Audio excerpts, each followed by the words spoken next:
Ahojte pri ďalšej epizóde Burzy pri káve.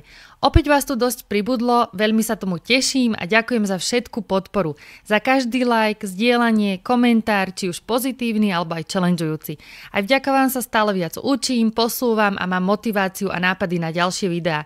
Takže naozaj to veľmi cením.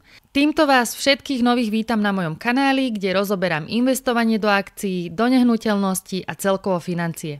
Pravidelne ukazujem update môjho portfólia a rozprávam o tom, čo sa deje na trhu, ktoré akcie prikupujem, prípadne ktoré predávam a prečo. Tento týždeň máme na burze o niečo skrátený. V pondelok sa neobchodovalo, keďže v Amerike bol sviatok, deň Martina Luthera Kinga. No od útorka nám už leteli indexy a s nimi aj väčšina akcií nadol.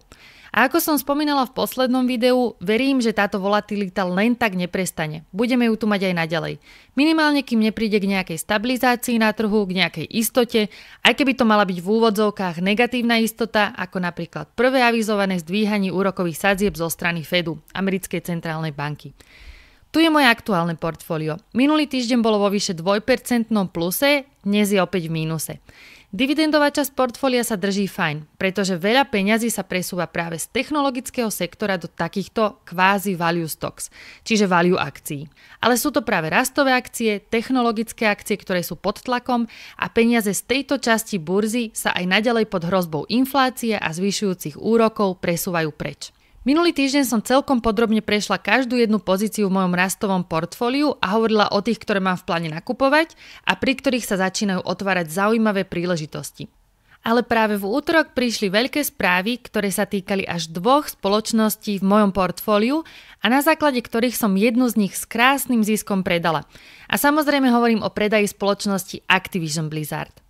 Ak môj kanál odoberáte, tak ste mali možno šancu zachytiť môj prvý príspevok v časti Komunita na tomto YouTube kanáli, kde som hneď po otvorení trhu v útorok napísala, že Microsoft práve oznámil, že kúpi videoherného giganta Activision Blizzard za takmer $69 miliárd v hotovosti.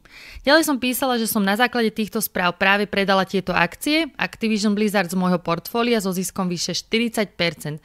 Tiež som slúbila, že sa k tomu bližšie vyjadrím v tohto týždňovej epizóde. A presne to mám dnes v pláne.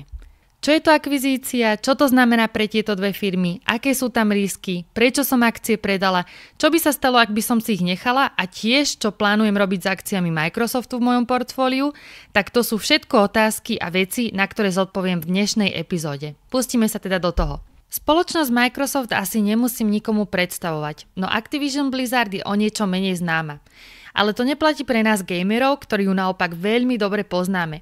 Je to spoločnosť, ktorá stojí za mnohými úspešnými titulmi, či už PC hier alebo konzolových hier, ako napríklad World of Warcraft, Call of Duty, Diablo, Candy Crush, Hearthstone, Overwatch a vlastne mnohé iné.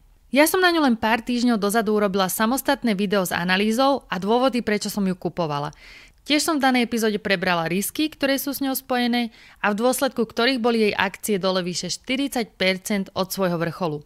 A práve to som zhodnotila ako ten správny čas a teda rozhodla som sa ich do môjho portfólia nakupovať. Ak vás to zaujíma, tak link na danú epizódu vám priložím dole v popise pod týmto videom. Ale teraz poďme späť k tomu dílu, k danému obchodu. Microsoft teda v útorok oznámil, že sa rozhodol firmu Activision Blizzard kúpiť za takmer 69 miliárd, a to cez akvizíciu, v hotovosti. Akvizícia je jeden zo spôsobov, ako môže jedna firma, v tomto prípade Microsoft, kúpiť druhú firmu, teda Activision Blizzard. A to sú väčšinou veľmi dobré správy pre nás shareholderov, teda akcionárov, ktorí akcie kupovanej firmy vlastníme.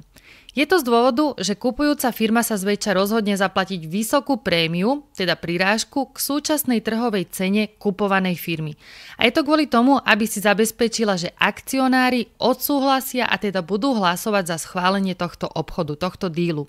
V prípade Microsoftu by to bola najväčšia akvizícia vôbec. Hneď po akvizícii LinkedInu z roku 2016, kedy Microsoft kúpil túto firmu za $26 miliárd. V tomto prípade Microsoft bude odkupovať v hotovosti akcie Activision s cieľovou sumou $95 za akciu. To bolo hneď oznámené. Ja som akcie Activision kúpila za priemernú cenu $60 na akciu, čiže na každej akcii by som zarobila $35 vo chvíli, keď sa celý obchod sfinalizuje. Microsoft oznámil, že očakávaný termín uzavretia celého obchodu je v roku 2023.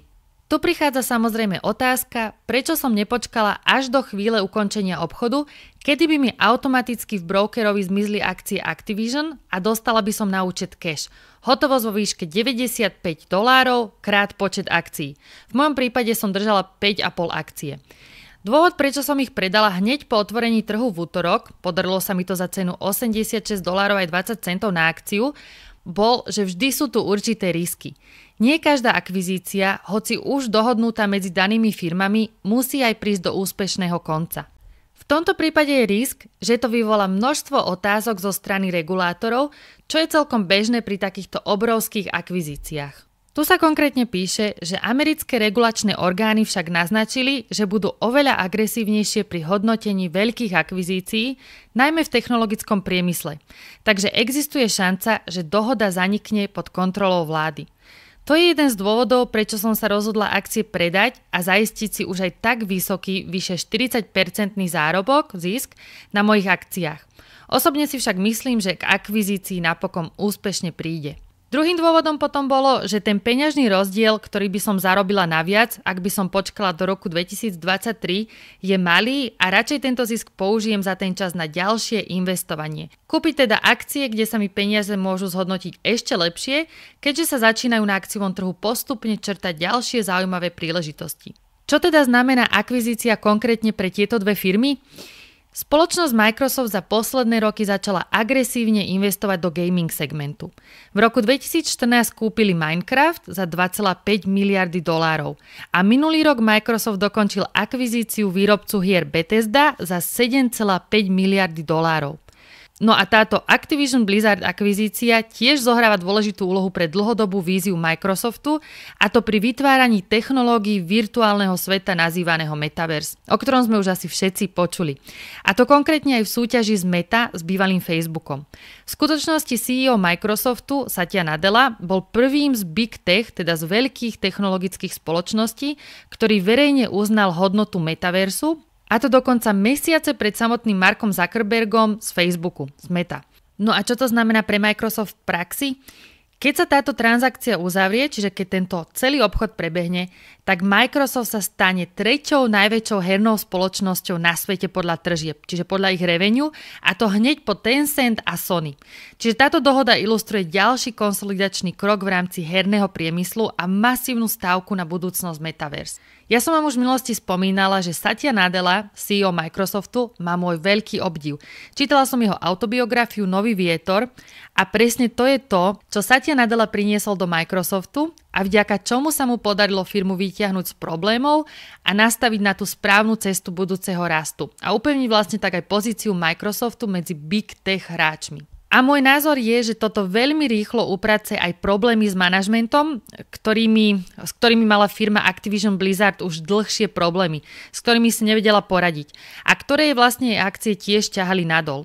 Celkovo kultúra v gaming sektore čeli veľkému tlaku nápravy. A to hlavne pre škandály zo sexuálneho obťažovania, nerovnosti medzi pohlaviami a takzvanému, po anglicky sa tomu hovorí, že frat boys culture. CEO Activision Blizzard Bobby Kotick zatiaľ zostane na pozícii šéfa Activision, no bude priamo reportovať Philovi Spencerovi, ktorý je riaditeľom gaming segmentu v rámci Microsoftu. Takže konec koncov sa jedna skvelá firma z môjho portfólia dostane pod vedenie druhej ešte lepšej firmy, čo len upevnilo môj názor na Microsoft a jeho smerovanie. Takže toto boli dôvody, prečo akcie Activision vystrelili tak veľmi nahor v útorok. Pre-market, teda predtým ako sa trh otvoril, to bolo vyše 37%. A potom to išlo postupne nadol. Mne sa ich podarilo predať snať na úplnom vrchole. Zisk som mala už predtým vyše 8%, takže môj finálny zisk po predaji bol nad 40%. Zisk, ktorý som očakávala dosiahnuť vlastne za následujúcich pár rokov, sa mi podarilo dosiahnuť nakoniec za pár týždňov. Takže toto bol fakt jeden dobrý výber spoločnosti do portfólia. Spoločnosť Activision Blizzard teda zmizne z môjho akciového portfólia, ale čo ma celkom teší, že nezmizne tak úplne, lebo sa stane do budúcna súčasťou Microsoftu. Ak teda aj zo strany regulačných orgánov prebehne všetko ako má a nezačnú do toho montať antitrust a antimonopoly, zákony a nejaké úsilia.